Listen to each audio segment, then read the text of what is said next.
धोकाबाज प्रेमिक नाबालिका प्रेमिका को अपहरण कर 3 दिन धरी दुष्कर्म करने पर जंगल में छाड़ी फेरार मारिला प्रेमिक।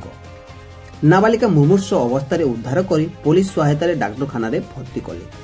अभियोग अनुसार सुवर्णपुर जिला बीरमहाराजपुर थाना अंतर्गत बागरतोला गाँव बासुबही नामक जड़े युवक निकटर गाँ जड़े नाबालिका को अपहरण कर 3 दिन धरी हरिणपाली जंगल रखी दुष्कर्म करथिले।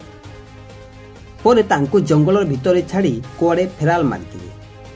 किछि लोक नाबालिका को मुमूर्ष अवस्था देखि 108 आम्बुलेंस को आनी डाक्तखाना भर्ती करिसंती।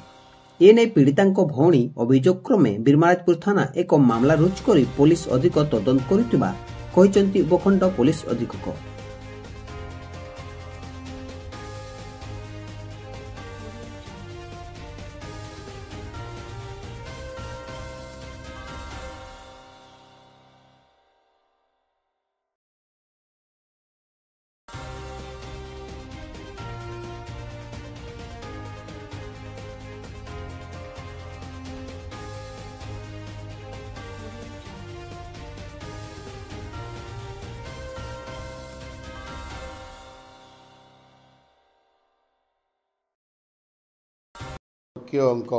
आधार अभियोग बीरमहाराजपुर थाना पीएस केस नंबर 125/25 रजिस्ट्रेशन होकर अभियोग है सान भौणी गत रविवार दिन